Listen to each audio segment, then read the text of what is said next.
Hi viewers, let's talk about চ্যানেলে তোমাদের অনেক অনেক ওয়েলকাম। আশা করি তোমরা সবাই খুব ভালো আছো। চোখ আমাদের কাছে একটা অত্যন্ত গুরুত্বপূর্ণ অঙ্গ, আর সেটা যদি আমাদের বেবিদের চোখ হয় তো সেক্ষেত্রে আমাদের অনেক বেশি যত্নবান আর অনেক বেশি সতর্ক থাকা উচিত। আজকের ভিডিওতে আমি তোমাদের সাথে শেয়ার করব 3টে বিষয়। নাম্বার 1, বেবিদের চোখের মধ্যে কোন কোন লক্ষণগুলো দেখতে পেলে আমাদের ডক্টরকে ইনফর্ম করা উচিত বা অবশ্যই ডক্টরের সাথে যোগাযোগ করা উচিত। নাম্বার 2, কোন বয়সে সকল বেবিদের প্রথম আই চেক আপ করিয়ে নেওয়া দরকার। এবং নাম্বার 3, সারাদিন ধরে আমরা মোটামুটি কীভাবে বেবিদের চোখের যত্ন নিতে পারি। ভিডিওটা তোমরা অবশ্যই পুরোটা দেখো, এর থেকে তোমাদের অনেকটা হেল্প হতে পারে। তো চলো ভিডিও স্টার্ট করি।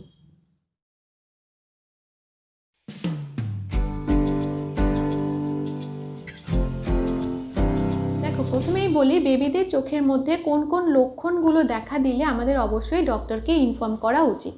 তো প্রথমেই বলি যে যখন বেবিদের নিউবর্ন স্টেজ চলে তখন কিন্তু অনেক বেবির মধ্যে এটা দেখা যায় যে বেবিদের চোখ থেকে ইয়েলোইশ বা হলদে রঙের জল বেরোচ্ছে।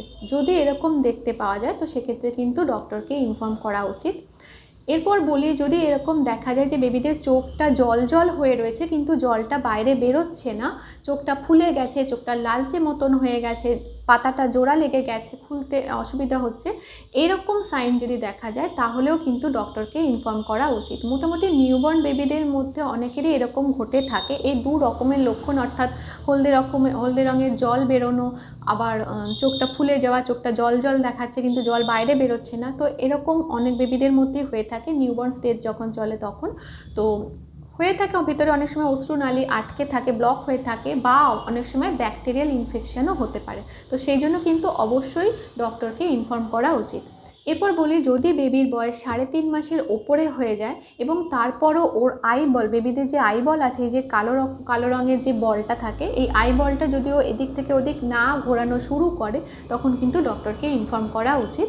বেসিক্যালি হয় কি, যখন বেবিরা একদম ছোট থাকে তখন ওরা কোনো রকম চোখের মুভমেন্ট ওদের মধ্যে দেখা যায় না, কিন্তু আস্তে আস্তে যখন ওরা বড় হয়ে যায় 1.5 থেকে 3.5 মাসের মধ্যে ওরা এই আই বলটাকে ঘোরাতে, এপাশ থেকে ওপাশ করতে শিখে যায়। আমরা যদি ওদের মুখের ওপরে নিজেদের মুখটাকে নিয়ে যাই তাহলে দেখতে পাবো আমরাও যখন মুখটাকে এই সাইড থেকে ওই সাইডে নিচ্ছি, ওরাও এরকম ওদের চোখ দিয়ে আমাদেরকে এদিক থেকে ওদিক দেখছে। তো এই যে আই বলের যে মুভমেন্টটা, এটা যদি 3.5 মাসের মধ্যে না যায়, আইবল যদি ওরকমই স্থিরই থাকে ছোটোবেলায় যেমন একদম প্রথম অবস্থায় যেমন ছিল সেরকমই, তো সেক্ষেত্রে কিন্তু ডক্টরকে ইনফর্ম করা উচিত। এরপর বলি, যদি বেবিদের মধ্যে দেখা যায় যে বেবিরা খুব বেশি চোখ রাব করছে বা চোখটা ডলছে। দেখো, চোখ নানা কারণে বেবিরা ডলতে পারে, বাট একটি বেবি যদি প্রতিদিনই এবং খুব ঘন ঘন চোখ রাব করতে থাকে তো সেক্ষেত্রে কিন্তু সেটাও কোনো একটা ইনফেকশনের জন্য হতে পারে, তাই তখনও কিন্তু ডক্টরকে ইনফর্ম করা উচিত। নেক্সট বলি, যেটা চোখ থেকে মাঝে মাঝেই স্বচ্ছ জল, মানে চোখের জল যেরকম হয় সেরকম স্বচ্ছ জল বেরোচ্ছে, একটা চোখ থেকে মাঝে মাঝে এরকম জল বেরোতে দেখা যায়, তো সেক্ষেত্রেও কিন্তু অবশ্যই ডক্টরকে ইনফর্ম করা উচিত। কারণ একটা চোখ থেকে যদি বারবার প্রতিদিনই দেখা যায় জল বেরোচ্ছে তো তার ভেতরে নিশ্চয়ই কোনো রকম সমস্যা হচ্ছে, চোখের ভেতরে নিশ্চয়ই কোনো রকম প্রবলেম আছে, তো সেক্ষেত্রে কিন্তু ডক্টরকে ইনফর্ম করা উচিত। এগেইন বলছি যে 1-2 বার এরকম ঘটে তো হয়ে যেতে পারে, অনেক সময় বেবিদের ঠান্ডা লাগে বা কোনো রকম কোনো প্রবলেম হয়, তো সেক্ষেত্রে 1-2 দিন দেখা যেতে পারে চোখ থেকে জল বেরোচ্ছে। বাট যদি এই ঘটনা পরপর ঘটতেই থাকে এবং একটি চোখ থেকেই বারবার ওরকমভাবে জল বেরোতে থাকে তো সেক্ষেত্রে কিন্তু অবশ্যই ডক্টরকে ইনফর্ম করা উচিত।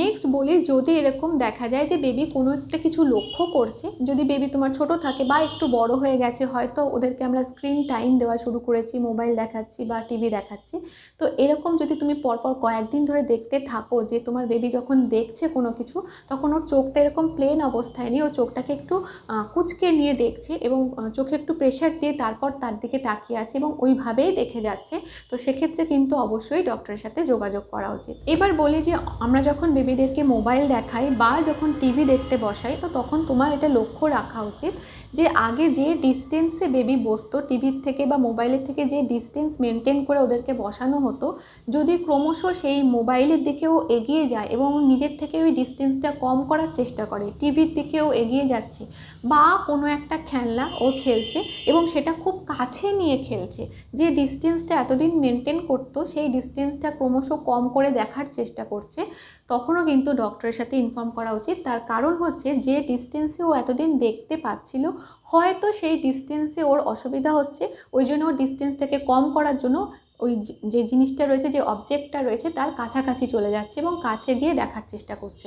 তো সেক্ষেত্রে কিন্তু অবশ্যই ডক্টরের সাথে যোগাযোগ করা উচিত। কারণ এই দুটো ক্ষেত্রেই, অর্থাৎ চোখটা যদি বাচ্চারা একটু চোখটা এরমভাবে কুঁচকে রাখে বা যে ডিস্টেন্সটা এতদিন মেনটেন করতো সেই ডিস্টেন্সটা ক্রমশ কম করে কাছে গিয়ে দেখার চেষ্টা করছে, এটা একটা লক্ষণ যে বেবিদের চোখে কিন্তু মাইনাস পাওয়ার চলে আসতে পারে বা মায়োপিয়ার দেখা দিতে পারে। তো সেক্ষেত্রে কিন্তু অবশ্যই সঠিক টাইমে ডক্টরের কাছে যাওয়া উচিত এবং চোখের একটা চেক আপ করা উচিত। এছাড়া যদি কোনো কারণে কোনো ইমার্জেন্সি হয়, যে বেবির চোখে হয়তো গরম কিছু পড়ে গেল বা বেবির চোখে কোনো আঘাত লেগে গেল, তো তখন কোনো রকমভাবে কোনো অবস্থাতেই ঘরে বেবিকে রেখে কোনো রকম ট্রিটমেন্ট করার আগে অবশ্যই ডক্টরের সাথে যোগাযোগ করা উচিত বা যে কোনো ইমার্জেন্সি ওয়ার্ডে বেবিকে নিয়ে যাওয়া উচিত। ডক্টররা দেখবেন এবং ডক্টররা দেখে বুঝবেন যে ভেতরে, বেবিদের চোখের ভেতরে কোনো রকম কোনো ড্যামেজ হয়েছে কিনা, কোনো টিস্যু বা কোনো কিছু, কোনো ক্ষয়ক্ষতি হয়েছে কিনা। তাই সেই ক্ষেত্রে কিন্তু যদি কোনো রকম এরকম আঘাত লাগে চোখে বেবিদের, একদমই ঘরে রেখে দেওয়া ঠিক নয়, ডক্টরের সাথে যোগাযোগ করা উচিত এবং দরকার বুঝলে ইমার্জেন্সি ওয়ার্ডে নিয়ে যাওয়া উচিত। এরপর বলি যে বেবিদের চোখে যে সাদা অংশটা থাকে, আমাদের সকলেরই যে চোখে সাদা অংশটা থাকে, বেবিদের ক্ষেত্রে যদি চোখের এই সাদা অংশটা একটু হলদেটে হয়ে যায়, তখন কিন্তু আমাদের ডক্টরের সাথে যোগাযোগ করা উচিত। এটা বেসিক্যালি চোখের সাথে সম্পর্কযুক্ত নয়, কিন্তু আমরা চোখ দেখে এটা আমরা অনুমান করতে পারি যে এই চোখের যে সাদা জায়গাটা আছে, স্থানটা আছে, সেটা যদি হলদেটে হয়ে যায় তো সেটা কিন্তু জন্ডিস হওয়ার একটা লক্ষণ বোঝায়। তো সেই জন্য এইরকম কিছু দেখলে তখনও ডক্টরের সাথে যোগাযোগ করা উচিত। এরপর বলি যে বেবিদের যখন বেবিরা জন্মাচ্ছে তারপর থেকে ফার্স্ট কখন বেবিদের একটা general check up, eye check up করে নেওয়া দরকার। এটা আমার বেবির ডক্টর আমাকে বলে দিয়েছিলেন যে কোন সময় বেবিদের এরকম আই চেক আপ, প্রথম সমস্ত বেবিদেরই প্রথম এই আই চেক আপটা করে নেওয়া দরকার। তো সেই হিসেবে আমি তোমাদেরকে বলছি, বেবির বয়স যখন 1 বছর হয়ে যায়, সেই 1 বছরে বেবিদের প্রথম একটা আই চেক আপ করে নেওয়া অবশ্যই দরকার। এরপর বলি সারা দিন ধরে আমরা বেবিদের জন্য কতটা কি, বেবিদের চোখের যত্ন নেওয়ার জন্য কতটা কি করতে পারি। দেখো, ফার্স্ট বলি বেবিদের যখন ঘুমানোর টাইম হবে তখন ওদেরকে ঘুমোতে দাও ভালোভাবে।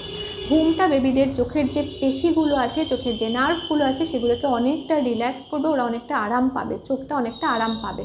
তো যখন বেবিদের ঘুমানোর টাইম হবে ওদেরকে ঘুমোতে দাও, লাইট টাইট অফ করে দাও, কোনো রকম কোনো এনগেজমেন্ট দিয়ে ওদের বসিয়ে রেখো না, খেলনা বা মোবাইল বা এইসব দিয়ে ওদেরকে বসিয়ে রেখো না, ওদেরকে ওই টাইমে ঘুমোতে দাও ভালোভাবে, ঘুমটা যাতে আসে সেটা লক্ষ্য রাখো।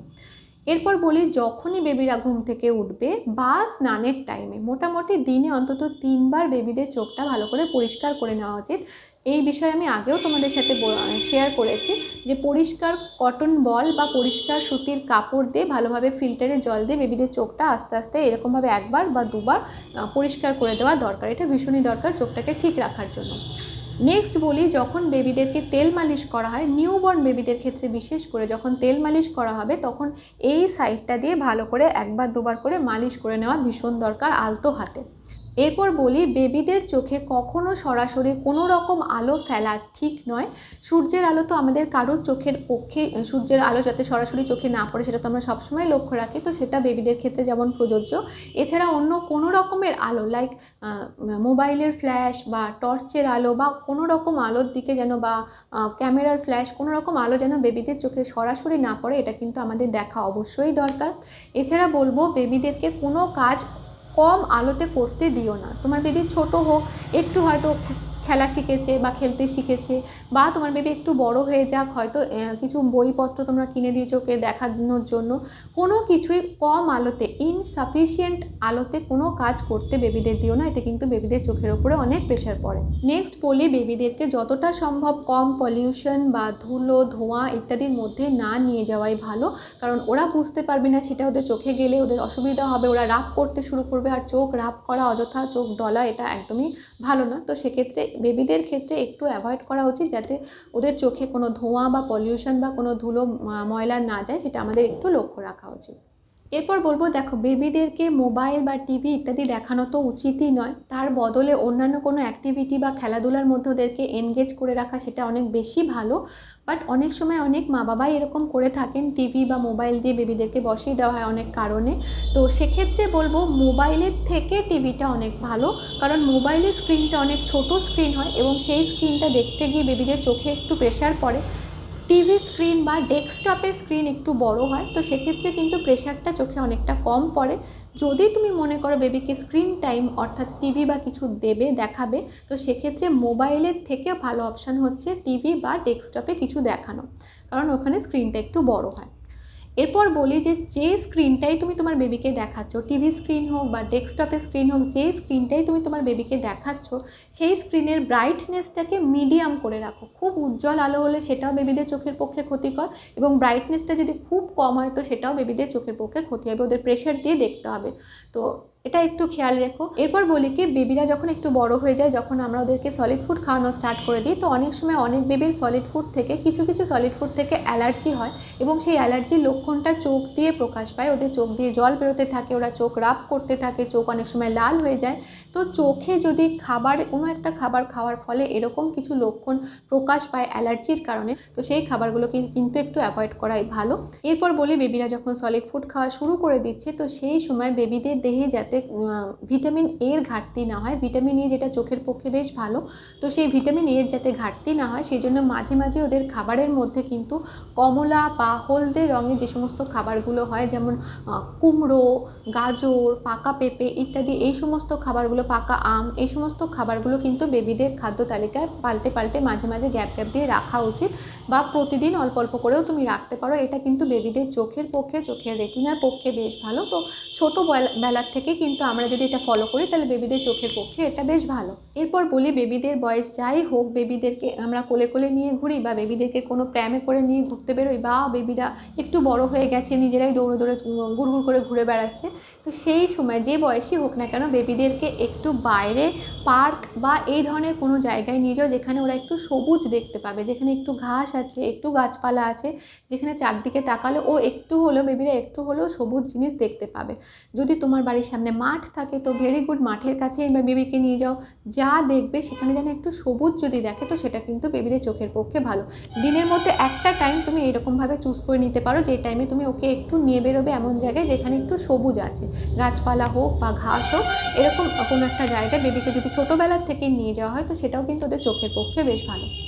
তো আজকের ভিডিওটা এই পর্যন্তই থাকলো। ভিডিওটা যদি তোমাদের ভালো লেগে থাকে তো একটা লাইক করো, শেয়ার করো, সাবস্ক্রাইব করো আমাদের চ্যানেলটা, আর আমাদের চ্যানেলের সঙ্গে অ্যাটাচ থেকো। Thank you.